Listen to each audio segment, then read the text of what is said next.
Non,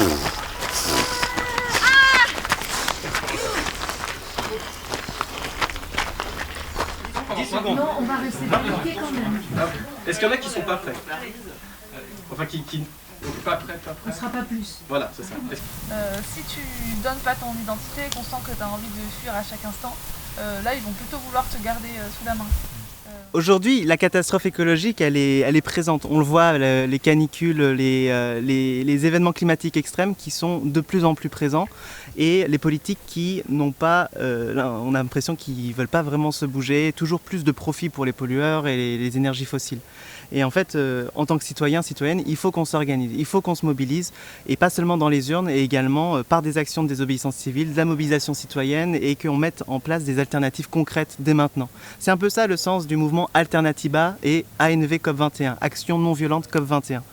Et le camp climat, c'est un événement qui a organisé donc, plusieurs événements par plein de groupes locaux, plusieurs camps climat. On l'organise à Grenoble chaque année, à la fin de l'été, pour se former sur ces enjeux climatiques, essayer d'y voir un peu plus clair, comprendre au niveau des luttes locales, la montagne, au niveau des enjeux climatiques, fresques du climat, etc.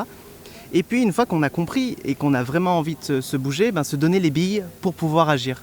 Et donc pour pouvoir agir, comment est-ce qu'on s'organise? Quels outils on utilise? Quelles sont les méthodes de communication? Comment aller voir les élus? Comment mener des actions de désobéissance civile non violente? C'est ça l'objet du camp climat, un camp de formation pour les personnes qui ont envie de se bouger et pour les personnes qui se rendent compte de cette urgence écologique et qui ont envie de prendre part à ce défi-là. Donc si tu t'introduis sur une centrale nucléaire, par exemple, et tu demandes le report, en fait, le juge de la comparution immédiate, tu demandes le report, il va se prononcer sur le... En fait, en mode... Il y a déjà un vertical sur ce truc-là, c'est vrai qu'il y a eu la loi après le... Vous savez... Je l'ai vu se barrer en vélo. Oh, j'espère qu'elle n'est pas partie. Du coup, on fait tous les deux partie de l'asso Alternatiba ANV COP21. Et on est dans l'équipe d'organisation du camp climat, on est les référents de l'équipe d'organisation du camp climat. Alternatiba, c'est quoi? C'est une association qui lutte pour la justice sociale et la justice climatique. Donc on a plein d'actions dans ce sens pour promouvoir des alternatives, faire du plaidoyer politique, etc. Et du coup, on a l'asso ANV COP21.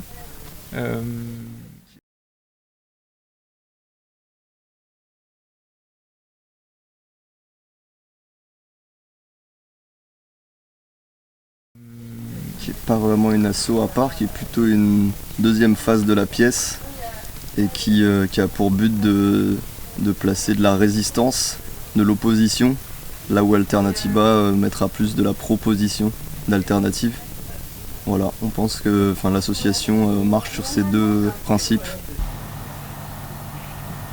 Ici, on est au jardin de Malissol, et donc c'est à Vars à Lire-sur-Isère, et on est accueillis par Anne-Sophie et Pierre, qui ont une exploitation agricole et qu'on a un petit peu investi avec nos tantes, juste le temps du week-end pour s'organiser pour ce camp climat. Parce qu'on a le droit d'être devant le tribunal et de manifester.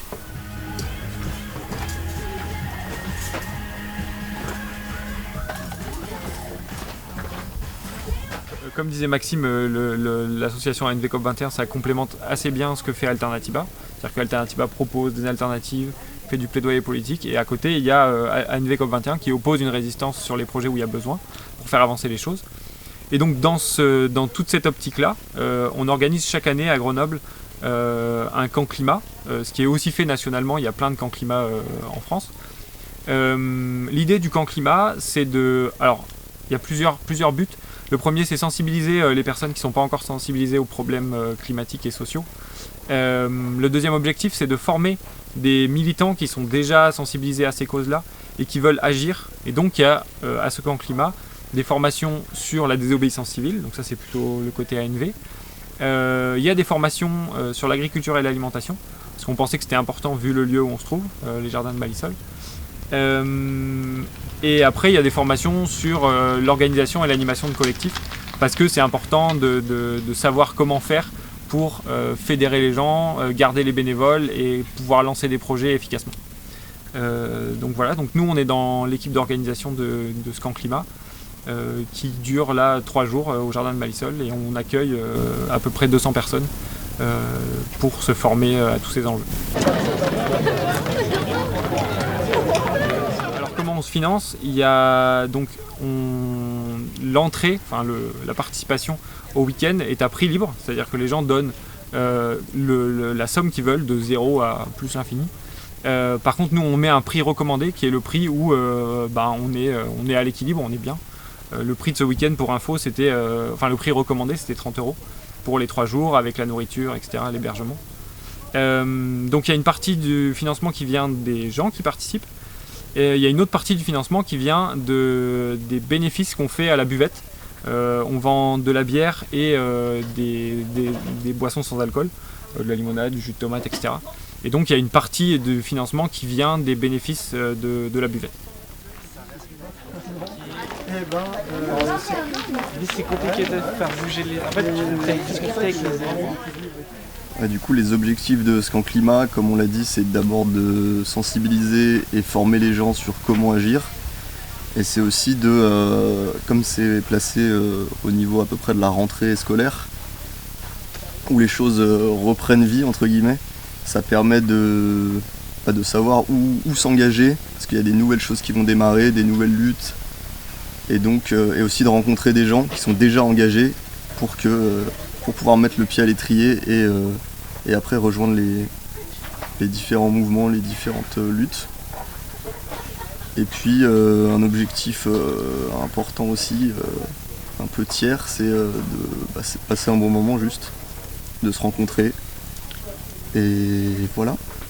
Ouais, c'est ça l'idée d'un camp climat ou même de ce que fait Alternatiba et NVCOP21 toute l'année, c'est de transformer un peu la peur, l'angoisse, la colère que les gens ont par rapport à l'injustice climatique et sociale qui est en train de se passer au XXIe siècle en un mouvement des gens qui ont envie de travailler ensemble et un collectif où c'est pas que du négatif. On se dit en fait du coup il y a des gens qui ont envie de faire des choses, je peux faire des choses avec eux, qu'est-ce que je peux faire, et là on commence à transformer toute l'énergie des gens en quelque chose de positif où ils se mettent à monter des projets, à s'opposer à des projets qui n'ont aucun sens.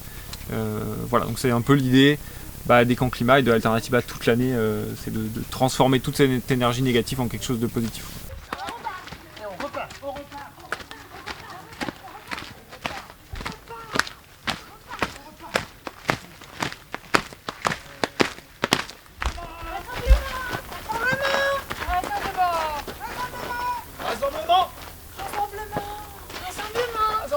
Ok, donc au sujet de la programmation, on aborde pas mal de thèmes durant tout le week-end. Donc on a un thème vraiment sur le climat où on va former les gens sur différentes fresques. On va faire des fresques du climat, fresques de la biodiversité. On a une grosse thématique sur l'alimentation, parce qu'en fait le lieu s'y prête. On est ici au jardin de Malissol, donc, qui est une ferme maraîchère bio. Et donc on a souhaité axer pas mal les formations autour de cette thématique de l'alimentation. Donc peut-être tu sais ce qu'il y avait comme formation sur la lime.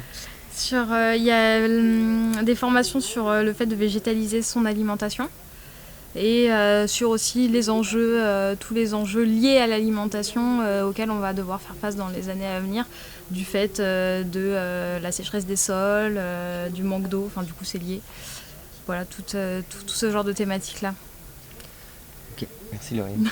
On a également une grosse thématique sur l'action non violente, puisque donc le camp climat est organisé par Alternatiba et NVCOP21.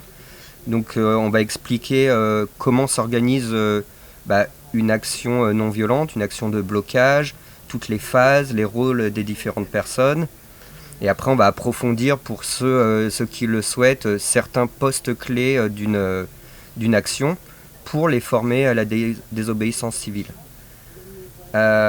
Enfin, on a des thématiques sur les technologies, il me semble, et sur les alternatives. Là, ça rentre dans le thème des outils pour s'organiser. On aborde ce sujet-là, des technologies, comment on les utilise, lesquelles on utilise. Je crois qu'on aborde les low-tech aussi. Et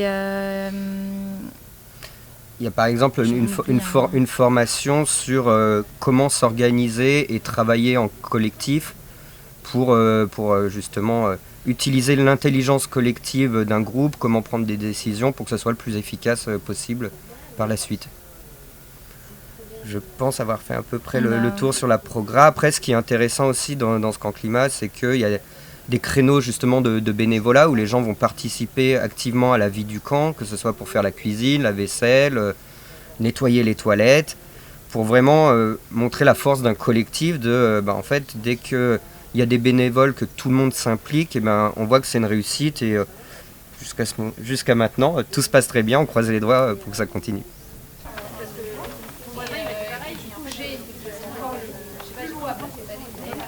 Ça peut être effectivement intéressant de regarder comment vous associez vos aliments à l'intérieur d'un même repas. On parle d'un même repas.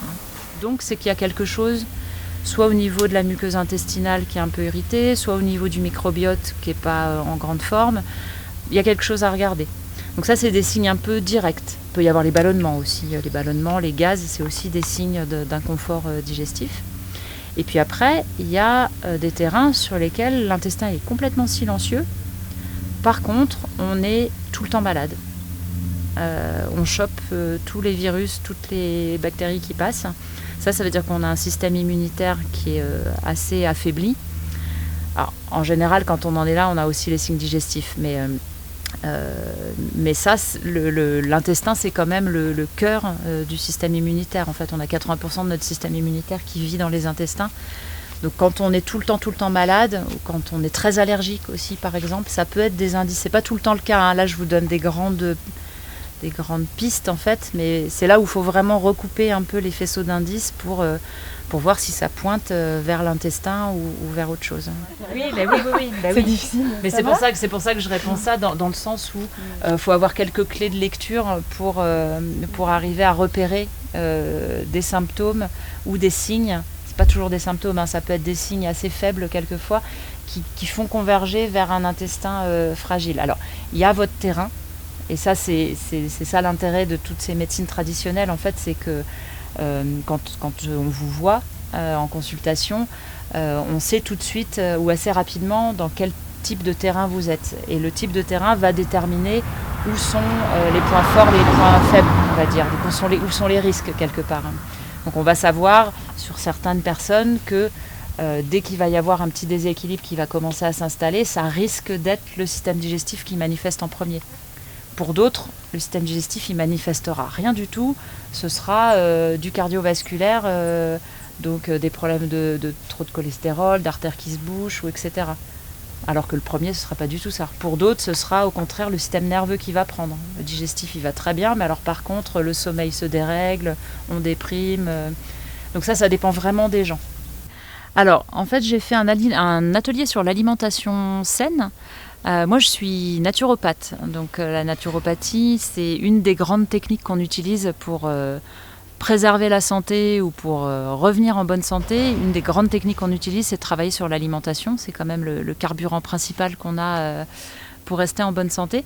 Donc, ce que j'ai essayé d'expliquer là aujourd'hui, c'est les grands principes d'une alimentation saine et qui sont basés sur du bon sens, en fait. C'est-à-dire se dire de quoi a besoin notre corps. Et d'essayer de mettre dans son assiette tout ce dont il a besoin et d'essayer surtout de ne pas mettre tout ce dont il n'a pas besoin et qu'il devrait ensuite éliminer. Donc on a parlé de pas mal de choses, on a parlé des fruits, des légumes, on a parlé des différentes catégories d'aliments et de comment équilibrer tout ça.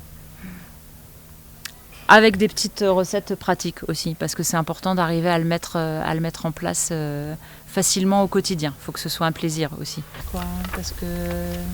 Pas de base. Ça me manque l'escargot. Ça le goût d'escargot. Qui pourrait mettre en péril mon action ? Ok, les députés européens, peut-être, la police municipale de Strasbourg, les vigiles du Parlement, enfin je sais pas. Qui pourrait mettre en péril mon action ? Ok, donc mon intervention est une conférence qui traite des questions de biodiversité et des menaces qui pèsent sur le vivant, c'est-à-dire en fait les facteurs humains qui sont responsables des effondrements de la biodiversité aujourd'hui. Dans une première partie, on s'intéresse à c'est quoi la biodiversité, c'est quoi une espèce, c'est quoi un écosystème, le rôle des espèces dans les écosystèmes, comment elles interagissent, comment ça se passe en temps normal en fait. Et puis la deuxième partie, c'est le rapport d'un groupe d'experts intergouvernemental, comme le GIEC pour le climat, mais sur la biodiversité et ce qu'on appelle les services écosystémiques, donc les services que nous rendent la nature, les écosystèmes. Et ce rapport, il a pointé du doigt donc les 5 menaces principales des activités humaines sur le vivant.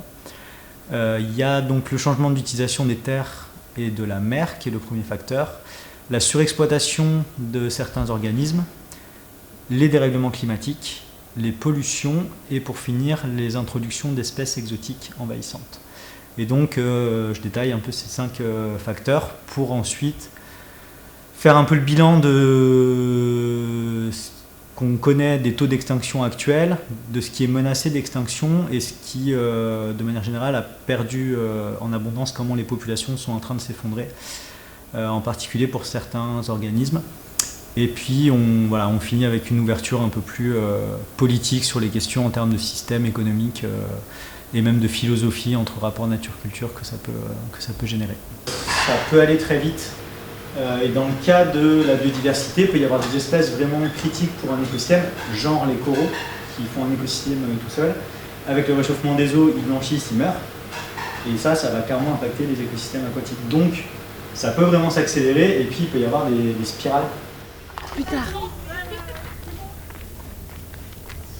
Il y a énormément de choses. Il faut lutter contre les inégalités, et les inégalités sont à tous les niveaux. Elles sont dans le milieu du travail, elles sont dans la culture, dans la politique, elles sont... et moi j'aime beaucoup le slogan « l'intime est politique », c'est-à-dire que même chez nous, dans l'éducation des enfants, dans la répartition des tâches, dans la répartition des finances dans un couple, le couple en général, tout est à revoir en fait. Tout est à revoir avec un regard neuf où on essaye de déconstruire les inégalités et le regard patriarcal qui a mis les hommes dans une case, les femmes dans une autre, avec des rôles bien assignés. Il faut réfléchir à tout ça de manière posée, tous et toutes ensemble, et pour écrire quelque chose de différent. Donc ça veut dire qu'on remet en question la domination de l'humain sur la nature, de l'humain sur l'animal, des riches sur les pauvres, des occidentaux sur le reste du monde, des blancs sur les noirs. Voilà. L'idée c'est de vraiment horizontaliser au maximum les choses. Il y avait toujours une thématique autour du genre, et il y avait, je crois que c'était... Alors nous, on s'appelle Antigone, on est un café, bibliothèque, librairie libertaire, associatif, en autogestion, qui existe depuis 21 ans et qui répond à un besoin qu'on trouve essentiel, qui est de créer des lieux ressources, des lieux où les gens peuvent se retrouver, où ils peuvent échanger, où ils peuvent découvrir d'autres rapports sociaux, d'autres manières de vivre et d'autres pensées. Donc on a une bibliothèque de 8500 titres, en résistance à la pensée unique, pour défendre les mouvements révolutionnaires, l'anarchie, l'écologie, le féminisme, les mouvements d'autodétermination des peuples, mais aussi la poésie, la littérature, le théâtre. On organise des soirées, des rencontres, et on a voulu créer un lieu qui soit un lieu d'échange, un lieu de rencontre, un lieu de ressources, et qui soit sur la base du bénévolat et de l'engagement, pour que les gens sachent qu'il n'y a pas qu'un modèle dominant néolibéral, qu'on peut construire des choses extraordinaires en autogestion, en autofinancement, sans avoir besoin de subventions, sans avoir de salariés, qui reposent sur l'engagement. Donc nous, on défend l'engagement. Qu'est-ce que chacun et chacune est prêt à faire pour que le monde change? Et nous, ce qu'on était prêt à faire pour que le monde change, c'était... donner du temps, donner de l'énergie, donner une partie de nos salaires pour financer nos projets et être complètement libre de ce qu'on défendait.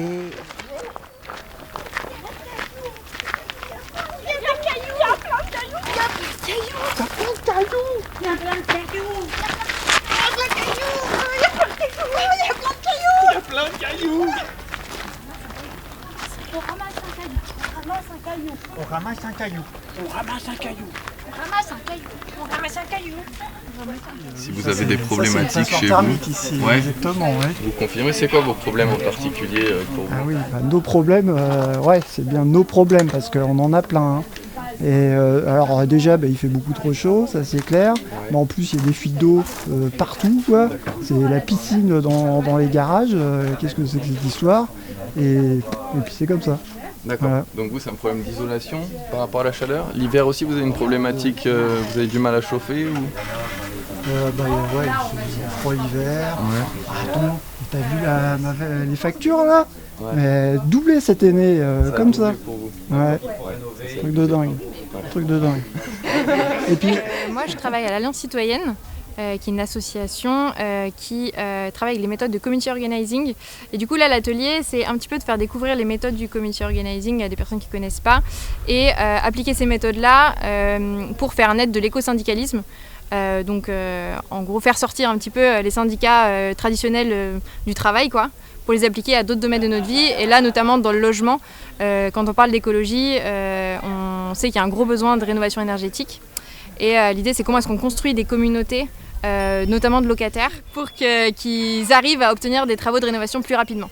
On sait qu'aujourd'hui, c'est beaucoup trop lent. Et nous, ce qu'on voit aujourd'hui sur le terrain, avec notamment la campagne Territoire Zéro Logement Passoire, qui est en cours, c'est qu'en organisant les locataires collectivement et en les accompagnant pour qu'ils passent à l'action directe, non violente notamment, ça peut débloquer des négociations et ça peut faire en sorte que les travaux arrivent plus vite. Donc l'idée, c'est de là découvrir un petit peu les méthodes du community organizing, comment on va à la rencontre des gens, comment est-ce qu'on les accompagne pour qu'ils s'organisent. Comment tu animes ce jeu de rôle-là ? Le jeu de rôle, on fait un jeu de rôle sur ce qu'on appelle le rap. Donc c'est quand on va faire du porte-à-porte. Et on a la méthode du rap. En gros, c'est un petit peu comme pas un script, mais des étapes à respecter, quoi, pour que les gens s'engagent en gros dans une dynamique collective. Et là, on propose aux personnes qui font l'atelier de se prêter au jeu de rôle. Donc ils ont les étapes et ils font un petit peu des jeux de rôle. Une personne est l'organisateur ou l'organisatrice, donc notre travail, et une autre personne est la personne qui ouvre la porte, qui est locataire et qui va accueillir... Alors le rap, pourquoi est-ce qu'on appelle le rap ? C'est parce que c'est une méthode qui vient des États-Unis et eux ils disent le rap parce que c'est un peu comme un rap qu'ils répètent tout le temps quand ils sont aux portes. C'est toujours la même chose qu'ils disent, un petit peu... Ça fait rire ce mot, genre c'est abusé. T'es pas obligé de dire c'est abusé. Oui, non mais je sais. Mais tu vois, sur le truc, qu'est-ce que t'as dit les factures elles ont doublé. Attends, mais tu payes combien ? Ok, que tu sois un peu, parce que là t'es un peu une posture d'expert. Genre, les problèmes, mais c'est vraiment le réflexe qu'on a tous, genre, parce que c'est facile aussi cette posture. Mais plutôt d'avoir un truc en mode, ça m'intéresse tes problèmes, genre, attends, tes factures elles ont doublé, tu payes combien ? Tout ça ? Attends, mais c'est abusé. Enfin, genre, et peut-être, en fait, créer une relation un peu plus intime avec la personne, c'est pas ton pote, mais c'est une personne avec qui je peux me confier. Tu vois. En fait, si on interdit de parler de steak végétal, ensuite on va faire quoi ? On va interdire de parler de lait végétal, ensuite on va interdire de parler, pour une personne qui a eu de prothèse, d'humain en fait. Donc après, on n'a plus rien le droit de dire, et finalement, c'est la fin de la langue, et on n'a juste plus le droit de parler.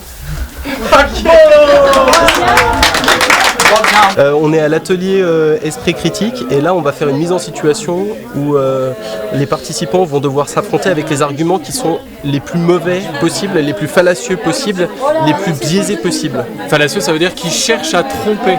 C'est ça. Donc on va utiliser volontairement des arguments qu'on va retrouver en rhétorique, beaucoup sur les plateaux télé, et qu'utilisent énormément les hommes politiques quand ils parlent. Ils font très peu de démonstrations, ils parlent très peu de chiffres, ils vont être plutôt sur la rhétorique. On va essayer de persuader avec les émotions, discréditant l'adversaire, etc. Donc c'est ce qu'ils vont essayer de faire là, et on va compter les points en toute mauvaise foi également. Ça s'appelle un concours de mauvaise foi, et il me semble que c'est grenoblois pour lancer un débat bien polarisé.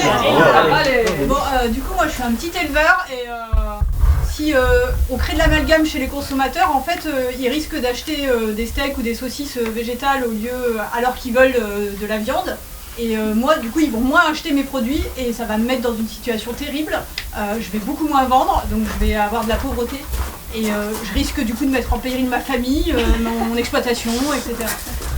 Je disais que j'étais intéressé par la question du changement climatique. Je pense que je ne suis pas le seul. La preuve, c'est qu'il y a beaucoup de monde. Et puis qu'ici, il y a des échanges, des partages, et puis de la réflexion. Et c'est bon pour l'action. Un camp climat, c'est un moment pour se former, pour agir contre le dérèglement climatique. Donc c'est un moment où ce camp climat, là, on se rassemble avec des personnes qui sont déjà militantes à Alternatiba et à Action non violente COP21 Grenoble, mais aussi qui sont néo-militantes ou qui s'intéressent à la question du climat et qui ont envie d'agir. Puis des personnes qui sont venues aussi d'un peu plus loin en France ou ailleurs pour aussi les moments de convivialité, mais surtout de formation. Donc là, il y a, je crois, une quarantaine de formations qui sont données pendant ce week-end, qui a commencé vendredi à 17h et qui termine dimanche en fin d'après-midi. Et le but, c'est d'apprendre différents aspects de comment se mobiliser. Donc il y a des formations à la désobéissance civile non violente. Il y a aussi des actions à comment communiquer sur un événement, une action. Il y a des formations sur le plaidoyer, mais il y a aussi toute une dimension sur les alternatives. Donc comment valoriser ce qui peut se faire à l'échelle locale. Donc il y a le Cairn, la monnaie locale de Grenoble et du bassin grenoblois par exemple, qui interviendra. On a aussi une table ronde sur les enjeux du dérèglement climatique en montagne. Donc c'est assez varié et ça permet aussi à plein de personnes qui n'ont pas forcément le même bagage, le même parcours, etc., de se retrouver dans différentes façons de passer à l'action, que ce soit l'organisation d'événements, donc très concrètement la cuisine, la logistique, faire des panneaux, etc., mais aussi coordonner des actions, réfléchir à la stratégie de campagne, donc savoir comment construire des campagnes qui nous permettent d'obtenir des victoires pour le climat. Donc voilà, c'est assez varié et là on a plus de 200 participants et participantes qui sont inscrites et qui sont arrivés entre hier et ce matin et qui sont là en train de se dispatcher entre les formations et apprendre plein de choses. Les émissions de gaz à effet de serre. Ah oui. Donc c'est un atelier participatif qui permet de comprendre les impacts environnementaux mais aussi sociaux du numérique à échelle mondiale. Donc l'approche se fait en cycle de vie. On va parler de la fabrication des équipements numériques, on va parler de leur utilisation et de leur fin de vie. Des trucs comme ça pour dire que c'est en lien, mais c'est pas forcément... de l'énergie pour extraire de l'énergie. Pour extraire de l'énergie. Alors voilà. En effet, on vient de proposer un jeu de fresques du numérique, ce qui permet en 3 heures de prendre conscience des enjeux du numérique et de se rendre compte qu'on parle de cloud, on parle de virtualisation, mais en réalité le numérique c'est très matériel. Il y a des machines, il y a des serveurs, il y a des ordinateurs derrière, il y a beaucoup de pollution, de l'extraction, des grosses mines à ciel ouvert, de l'extraction pétrolière. Et en réalité cet impact-là, il est pour un numérique en plus discutable. Est-ce qu'on a envie d'envoyer des satellites dans l'espace? Est-ce qu'on a envie d'avoir des frigos connectés? Peut-être pas. Est-ce qu'on a envie par contre de pouvoir écrire à nos grands-parents? Oui, peut-être. Donc discuter le numérique, comprendre de quoi on parle quand on parle de l'impact du numérique, c'est ce qu'on a essayé de donner, de former en 3 heures lors du camp climat avec la fresque du numérique. Produits qui sont non recyclés, ceux qui sont collectés et ceux qui vont réellement être recyclés à la fin, qui représentent que quelques pourcents. Ils disent les déchets électroniques collectés peuvent entrer en filière de recyclage. Une faible partie de la matière sera séparée et recyclée, mais la majeure partie reste non recyclable et finit en centre d'enfouissement ou en incinération. Le recyclage est donc une solution très partielle, mais il y a également d'autres limites au recyclage. Que fait-on? Une fois qu'on a essayé d'imaginer, ok, alors notre action, notre but c'est de faire ça, voilà ce qui risque de foirer, ok, là c'est une surveillance possible, comment est-ce qu'ils vont le faire, tac tac. Bah, qu'est-ce que je mets en place? Peut-être que la réponse c'est rien. Parce que franchement, il n'y a personne qui nous connaît, on est considérés comme des gentils, notre action elle fait pas de bruit, etc. Il n'y a rien à mettre en place, on peut limite le faire publiquement. Et tout le monde sera au courant, mais en fait il n'y aura pas de répression, on sait qu'on va réussir à faire notre action. Je pense à des toutes petites actions où en fait on n'est pas obligé de garder secret qu'on va faire de l'anti-pub à tel endroit, etc. En fait il y a très peu de conséquences et très peu de répression sur ce genre de choses.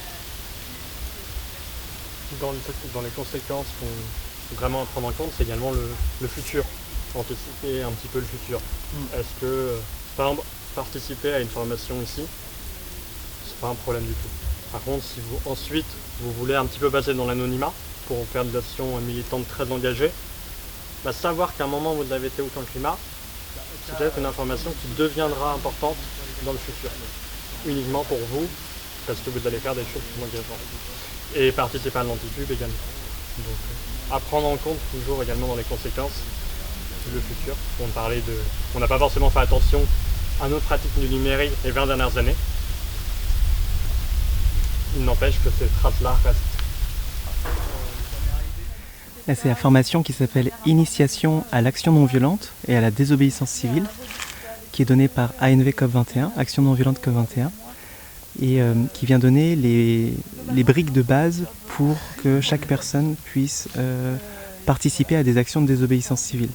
Et à un moment, recevoir un courrier chez vous ou un coup de fil pour une convocation au poste parce qu'ils ont reconnu votre visage. Les enjeux climatiques et les catastrophes à venir, en tout cas les dégâts qui sont déjà là, qui sont déjà observables et passent avant ce que la loi nous interdit de faire. Et, c'est une priorité au-delà du risque. C'est une nécessité de désobéir ? Je pense que, en fait, ça revient à toute la question de l'emploi de la violence ou pas. Est-ce que dans telle situation c'est justifié ou pas? Mais je pense que dans le contexte politique actuel, en fonction des objectifs qu'on veut atteindre, oui, parfois c'est complètement une nécessité de désobéir. Moi, ça fait longtemps que je me suis pas posé la question de pourquoi je m'engage, parce que professionnellement parlant, je travaille dans l'environnement aussi, donc en fait, pour moi ça devient un peu évident. C'est juste là, c'est un engagement qui est différent parce que c'est la première fois que je viens dans un contexte associatif avec justement une volonté de désobéissance civile qui implique des choses militantes, juridiques, qui sont un peu différentes de quand c'est ton travail et que c'est un truc un peu plus normé et reconnu, etc. Mais oui, je pense que dans certains contextes, c'est hyper important de désobéir et plus on va être nombreux à le faire, plus ce sera moins perçu comme de la désobéissance, mais plutôt quelque chose de normalisé et d'évident en fait. Très chouette. Voilà, est-ce que la menace justifie l'infraction à la loi et en fait, on ne va pas parler non plus de toute la jurisprudence, mais ça monte jusqu'en Cour européenne des droits de l'homme et il y a eu d'ailleurs des arrêts de Cour de cassation qui nous ont donné raison sur le fait de dire on désobéit parce que, alors c'est pas sur le péril imminent qu'on a gagné, mais c'est sur la liberté d'expression. Et en fait il y a une jurisprudence qui vient des Femen, qui en fait, il y en avait une qui était seins nus dans une église, je sais plus où, en Pologne, j'en sais rien. Et en fait ça, en Cour de justice européenne, ça a été validé comme de la liberté d'expression dans un régime démocratique. Deuxième affirmation, agir en interne dans les entreprises partenaires est un moyen d'action efficace. Oui, efficace. Non, pas efficace. Alors, donc cet atelier, c'est un atelier qui va retracer les différentes méthodes et les différents moyens d'action pour s'opposer à une grande multinationale. Donc là, on a choisi l'exemple du projet ICOP, qui est un projet pétrolier en Tanzanie et en Ouganda, qui est une bombe climatique. Et en fait, on est différents intervenants qui viennent de différentes orgas ou qui ont différents moyens d'action et d'opposition à ce projet. Et en fait, on a retracé nos expériences personnelles dans l'opposition à ce projet, dans les campagnes qu'il y a eu contre Total et contre le projet ICOP, pour donner en fait aux gens un panorama des différents moyens d'action pour s'opposer à des grandes entreprises telles que Total. En 2022, Total Energy a réalisé un bénéfice de 36,1 milliards de dollars. Et il faut rappeler que c'est une entreprise qui ne paye pas d'impôts en France.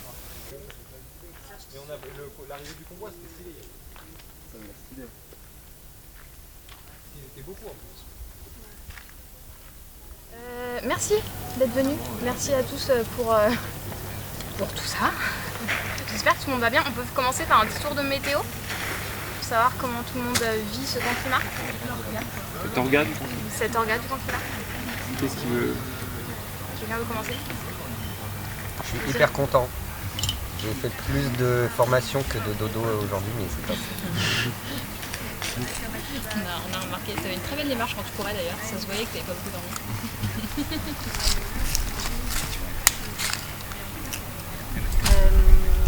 Je suis hyper contente aussi, je trouve que ça s'est super bien passé. C'était cool de gérer les bénévoles.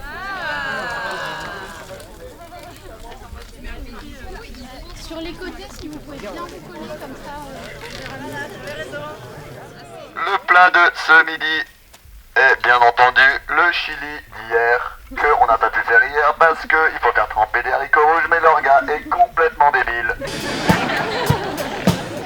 Merci Albin pour ta vigilance.